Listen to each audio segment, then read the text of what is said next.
It's a Thursday edition of Red Sox Now, right here on YouTube, presented by FanArch. I'm your host, Mike Antonellis. Thanks for joining and watching. We ask you, as always, you gotta smash. I know people are upset today after that Red Sox loss, but you gotta subscribe, like, and please send over those comments. We really appreciate that. You can follow me on all of my social media channels at the Radio Mike. I'm one of the radio and TV broadcasters for the Worcester Red Sox. So, yeah. I watched this game pitch by pitch, every single one. Tough one last night. I love a lot of things that the Red Sox are doing offensively.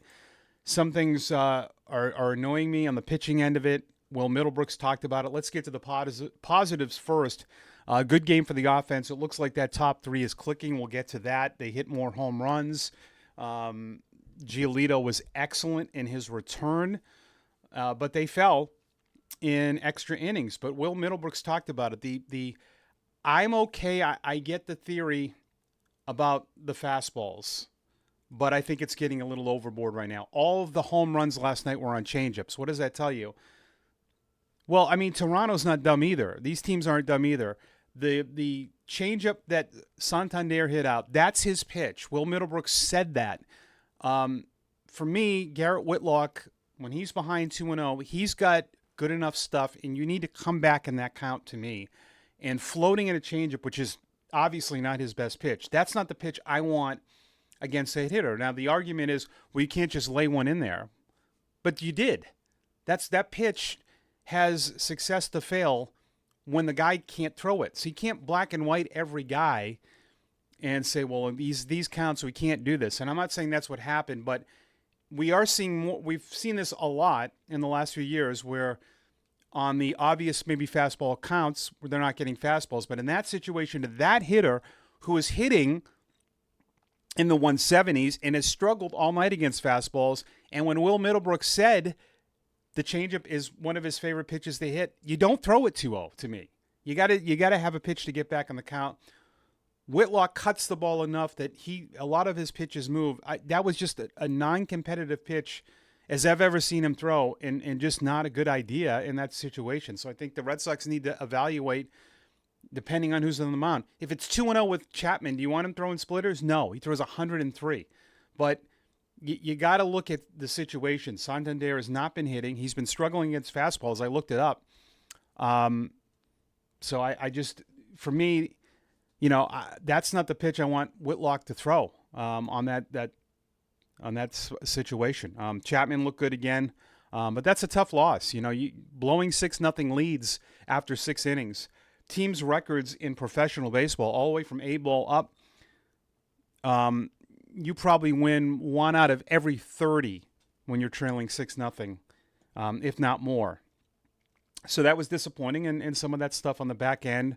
All 3 home runs on changeups last night. The Varsho, Kirk, Santander, 2 came off of Lucas Giolito, who if you watched the program yesterday, I told you this was going to happen because all the talk was about his major league rehabs. When I said don't look into that.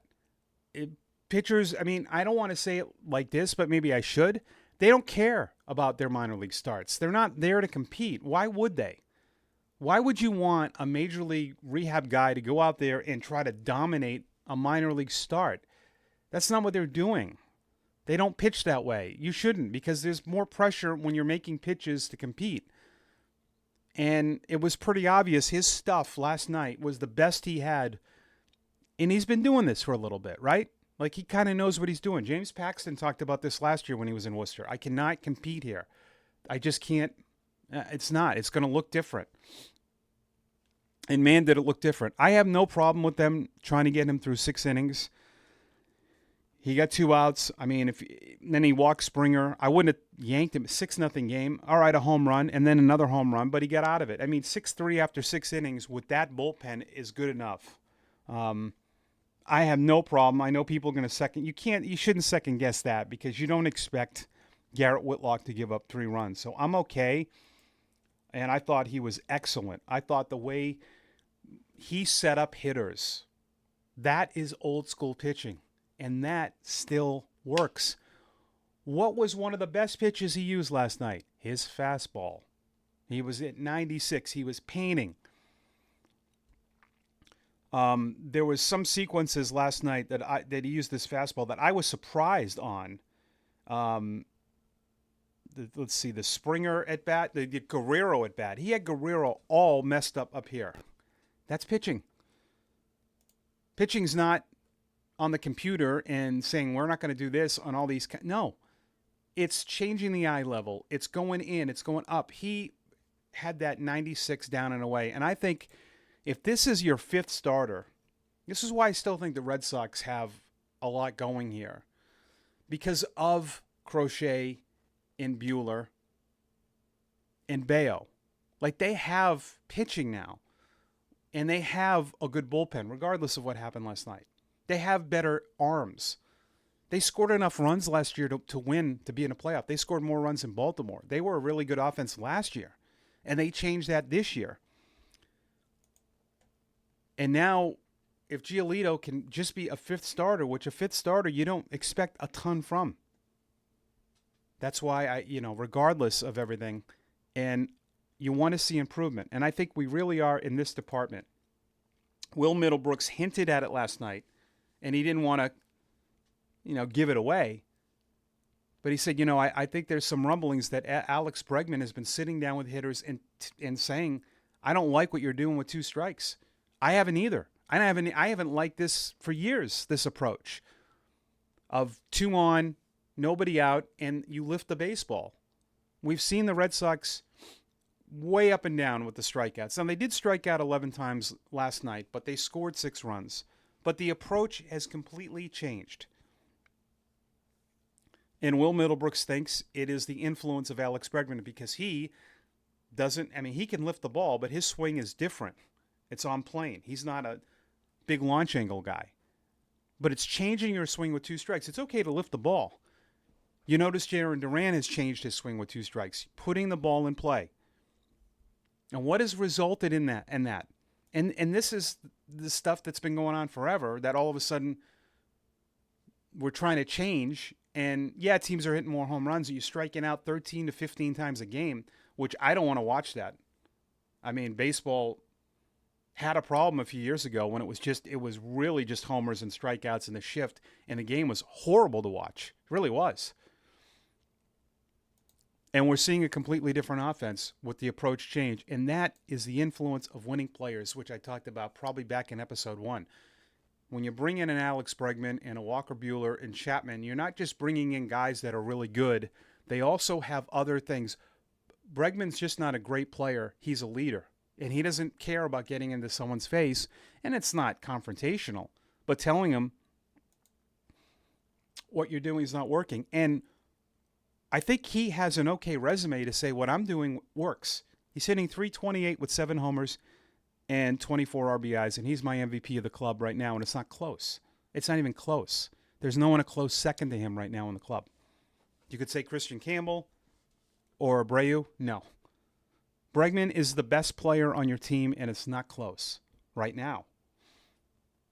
Right now. So, and Will and Dave talked about it a lot last night, and you could tell in the frustration sometimes in their voices, not putting the ball in play. All of a sudden, you're seeing a completely different offense, which I think, as we go forward here, this is going to be great. Now, that's more like it from the top 3. That's my thing for today. You need Devers. You do. When you pencil in guys for your season, you don't really, I don't think an organization worries about their guys. I really wasn't worried about Bregman coming here.